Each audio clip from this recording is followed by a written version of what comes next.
All right, what's going on, guys? So 908 Big Smoke here, and we're going to talk about the HI.P.A tonight. If you guys saw my video earlier, I was doing a little introduction to what beers I'm going to be talking about this week. And the first one I'm going to be reviewing is going to be the HI.P.A. Now, this beer is from the Magic Hat IPA playlist, the canned variety pack. I must say, good price on the variety pack, about $16.50 for 15 cans, 15 pack of cans, which is great because Magic Hat normally, their beers are about, they run for the bottles about $10 a six pack. So this is a pretty good deal. It's one that you pretty much can't pass up if you really like Magic Hat or really enjoy these IPAs. They're all IPAs. You get 5 of each one, 15 in the pack. Now, like you guys probably saw in my video earlier, if you watched it, of course, there's the Lucky Cat, there's the Blind Faith, and there's the HI.P.A. Now, I've tried the Lucky Cat and the HI.P.A. The Blind Faith I've never tried, but I wanted to review the HI.P.A. first because this is the one I was looking forward to the most.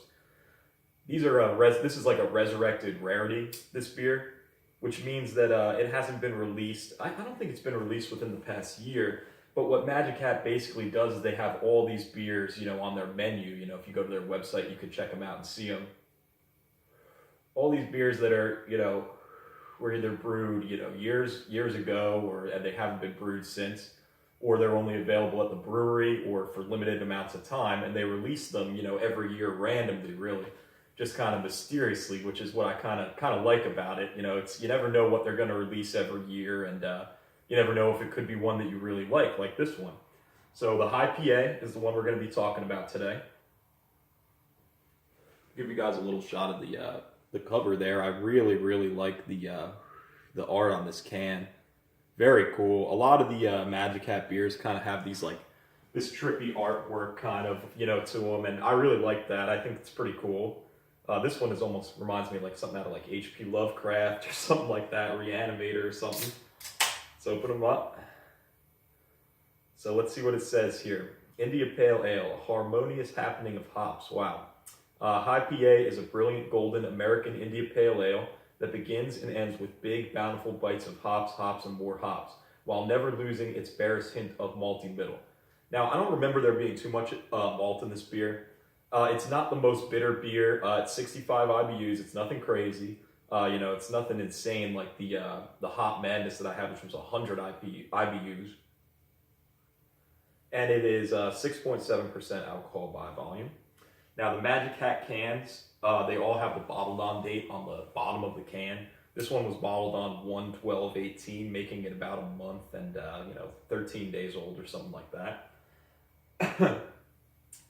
So yeah, I love start off, I love the artwork, obviously. I've had this beer before in the past, and I remember really liking it.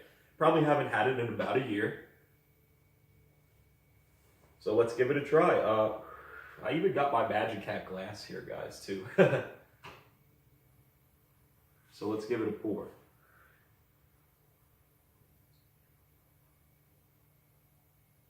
Try not to get too crazy with the head here because I notice with every canned beer, especially these IPAs, whenever you kind of just go for it and just pour it, the head just gets crazy, it overflows. It's not fun. So nice head on that, about 2-finger head. Not too much of an aggressive pour.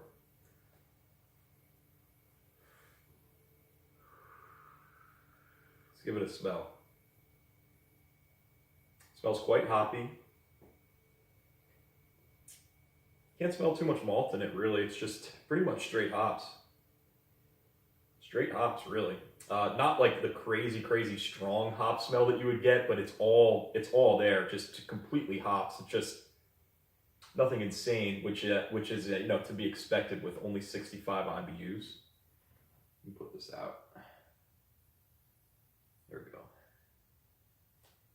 So yeah, it looks great. The color on it, is a classic kind of IPA, that kind of golden, a little bit orange, gold, kind of color, yellow color. All right, let's give it a try.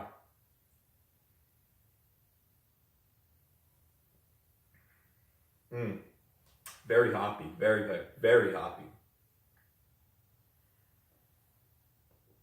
Now, as I said before, I've had this beer when it was released, I think maybe last year or 2 years ago. I can't exactly remember. But I remember really liking this one. This was one of my favorite IPAs that Magic Hat actually makes, and they make a lot of them, guys. They make a shitload of them. You know, like I said before, if you go to the website, you can look at all their beers that, you know, they release just, you know, every once in a blue moon, I guess you would say. And this is one of them. It's right on there. It's not available year-round whatsoever. At least, I've never seen it available year-round. It may be that they're doing this this IPA playlist, this variety pack, and they may, you know, have these available, you know, all the time, which in that case would be great because I really enjoy this beer. Just straight hops, really, guys. The malt, it doesn't come through that much. I can't really taste it, which I'm not really complaining about. Not a huge fan of the malts. Too much malt in my IPAs. I really like that hop, you know, that bite that you kind of get. And this one definitely has it. It even has a little bit more for than you would expect for 65 IBUs, to be honest. You know, it doesn't smell like it, but it definitely tastes like it. You know, if this didn't have the IBUs on it, I would guess it to be somewhere around 80 or 90. Excuse me, guys, not 65. Extremely hoppy. Not really too much of the citrusy or the fruity hops at all. It's more kind of like earthy. Although there is a little bit of grapefruit going on with the hops. That kind of normal grapefruit taste that you get with a lot of IPAs. There's a little bit of that going on, but it's mostly the earthy and kind of grassy hops, flowery hops. Typical for your East Coast style IPA.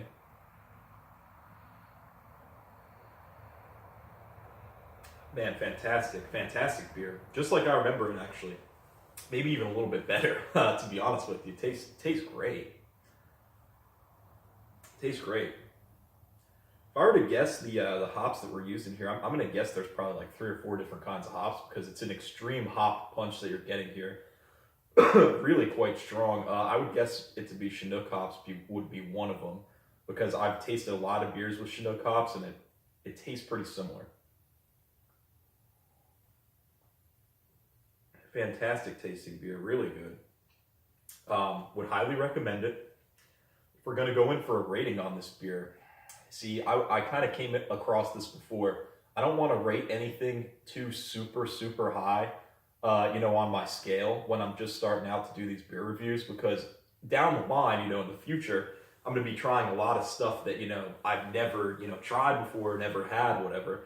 So there could be something that just blows this out of the water. You know, if I give this a 95, I may get something down the line that's just amazing, you know, that I really like. And then, you know, what am I going to do? Give that 100? 100 should be reserved for like the best beer you've ever had in your life. You know what I mean? You can't just go around giving, you know, 98, 99 type of scores. So I'm going to have to, you know, pull back a little bit on my personal opinion, you know, for trying this beer after I haven't had it for a year or so and remembering that I really like it and really enjoying it right now. I do like it better than the Hop Madness, the only other IPA that I've actually reviewed so far. This is my 3rd beer review, so I'm going to go ahead and give it a 93, just 1 point higher than the Hop Madness because I really enjoy it quite a lot more, but I do want to be careful with my rating here. I don't want to, you know, kind of just go crazy and give it this real high score and then have something, you know, the next time I do a beer review of something I haven't tried, just blow it out of the water, you know what I mean? So yeah, we're going to go with a 93 out of 100 on this beer, and I think that's a fair rating. I haven't checked any of the websites or seen anybody's opinion on it. I haven't really, you know, I don't think there'd be too many reviews on this beer, to be honest. Just because it's not available all the time.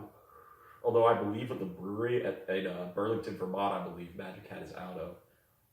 The brewery, I'm sure, probably has this beer on tap because it is a popular one. I do see them re-release this one more often than some of their other ones. So I would not be surprised if they had it up there for you to get, you know, year-round or get growlers of it or whatever.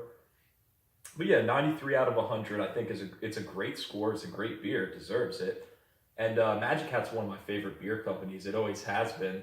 You know, even since before I was even of legal drinking age, I used to like it because a lot of my friends who were older, you know, always talked about it and always got it. So, you know, it's one of those companies that I really do support and back. I think they're doing great things and they make a lot of different styles of beer and a lot of, you know, real, stuff you just don't really see too much. A lot of it's hard for me to really, think of too many of them right now. But even the number 9, I mean, it's not quite pale. The not quite pale ale is really unlike any other beer that's really around. It's very unique tasting. A lot of the Magic Hat beers are just, that's what I think they focus on quite a lot is the taste for these beers. Not really trying to impress anybody with, the hop, what kind of hops are used or what this and that, what malts, blah, blah, blah, all this different stuff. It's really, they're focused on the taste and making the beer taste really good. And a lot of times they're very mysterious with their, what's used to make the beer. I've even seen some of them, they don't even name it, it's just, they'll just say, this beer is made with, magic or something like that. Which I think is kind of funny. I would like to know, what some of their beers are made of that, they don't really put too crazy of a description on there.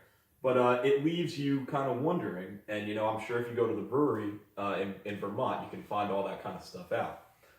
So, yeah, we'll give it, I'm rambling a little bit here, guys. I'm sorry. So 93 out of 100 is my rating for this beer. If you guys have any other beers that you'd like me to review, whether I've tried it or haven't tried it, I'd like to get some new suggestions of stuff because I've tried a pretty lot of stuff. And so yeah, leave that in the comments below. Obviously, there's no movie behind me right now. I am in my garage, so I don't have a TV out here or anything. But so there's no movie to comment on. But the next review I'll probably do back upstairs, and we'll have a movie on because I think that's kind of fun to have a movie playing on in the background. And nobody's commenting really yet because I don't have too many subscribers. But I only have 3 subscribers. But, eventually down the line, as I get more views, I think it'll be kind of a fun little game to play, while I'm making these videos. Like, if you could guess the movie whatsoever. Going to be doing some more stuff with movies in the future. But, that's just something kind of mix it up right now. I've never really seen that done in beer reviews on YouTube. So, try to do something different, make it a little bit fun, So, thanks again for tuning in, guys. Definitely pick this beer up. If you see this variety pack, get it. It's very cheap. It's about $1 a beer, just a little bit more, which is, crazy for IPAs like this. They're usually pretty pricey, so for the good ones, they're usually a decent price, So it's definitely not something that you want to pass up. I'm not sure how long this variety pack's available for, but I would definitely grab it and definitely try this one first out of all of them, guys. Thanks again. This is 908 Big Smoke checking out, and I will have the other 2 reviews for the Lucky Cat and the Blind Faith coming up this week, if not, maybe even the next couple of days, because I'm really enjoying doing these reviews, guys. All right, thank you.